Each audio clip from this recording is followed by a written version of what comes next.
Chapter 2. Dan had to admit the whole experience promised to be unique, however ridiculous it sounded at the outset.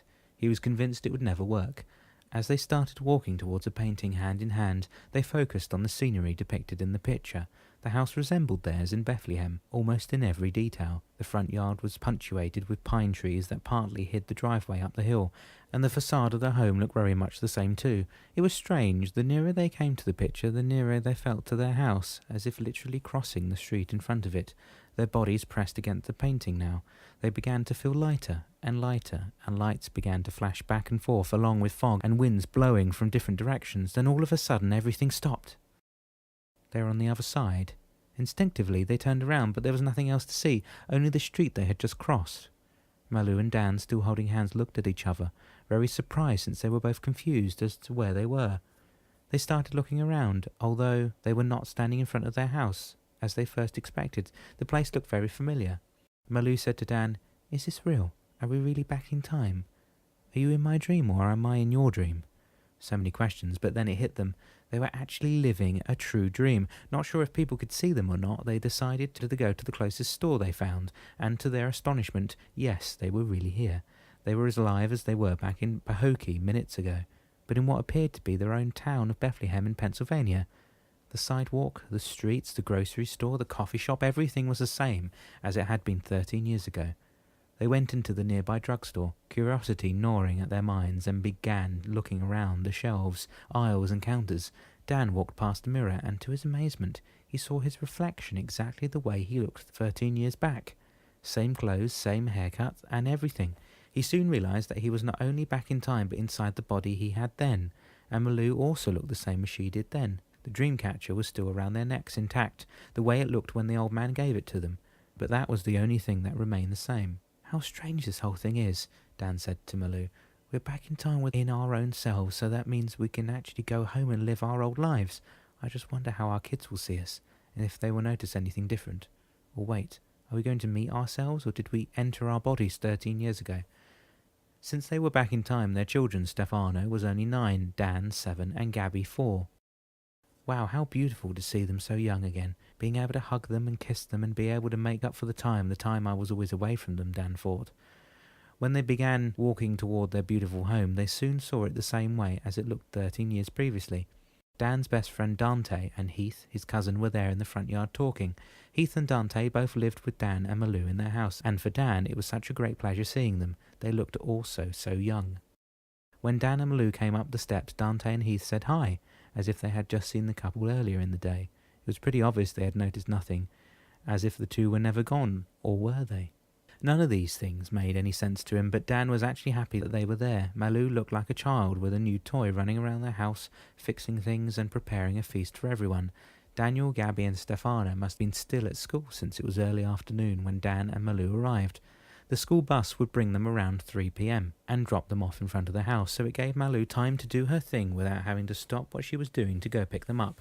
While looking around the house, Malou and Dan realised that it was October 31st, 2000, Halloween night, and just 6 days before Dan's skiing accident. As if reading each other's minds, only 6 days before it happened, Malou remarked. "Yeah, I wonder if we could prevent it from happening," Dan said pensively. "Maybe since you're well aware of how it happened, you could avoid going down that slope and take another one." Dan shrugged and looked down at his feet.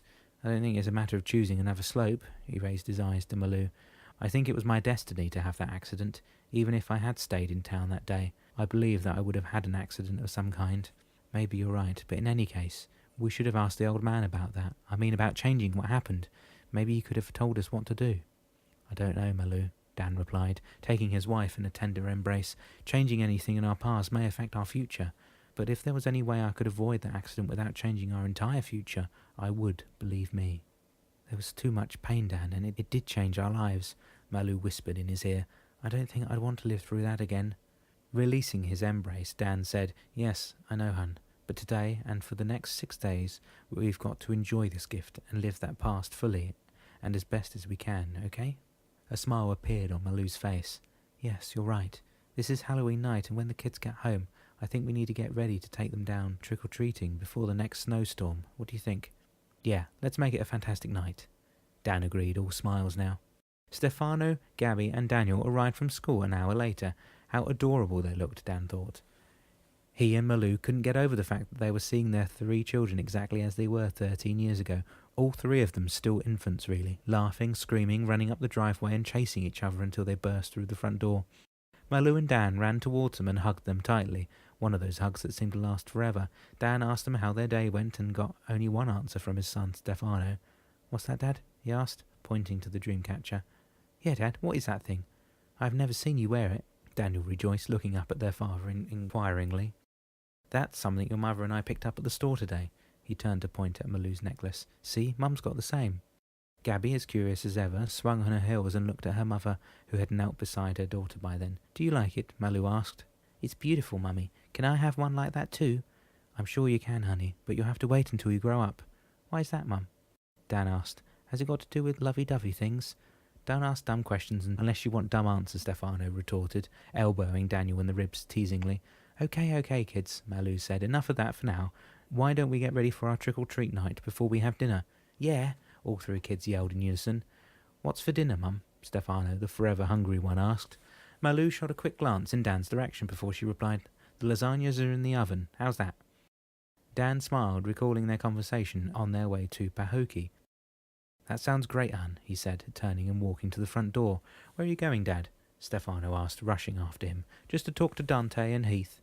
"I'll be right back," he answered, pushing the door open. "Aren't you supposed to get dressed for Halloween, though?"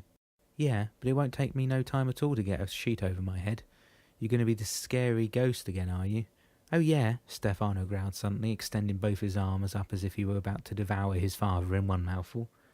All right, you silly," Dan said, feigning fright and ducking under his son's arms to run outside where Dante and Heath were still talking, but laughing as soon as they saw Stefano attack his dad. Incredible, Dan mused later that afternoon. The only thing different to them was the necklace, but nothing else. As if they had never left. Nothing about them was different. Their lives had not changed with this leap in time. Dan asked himself then, "Are we going here, or is it a dream, so real that I convinced myself to be here?" Yeah, he had so many dreams before, but never one that lasted this long. He never had dreams so detailed, so alive, where he could touch things and even smell things. The night came, and as soon as Dan looked outside the window, he saw snowfall. Malou then yelled, "Dinner is ready," taking him out of his reveries. The table was perfectly laid out and decorated, and he could not help notice the glow in Malou's face, so he asked her, "What do you think?" "It is not a dream," she replied. "This is real, so let's make the best out of it, and let's not do anything that will hurt our future."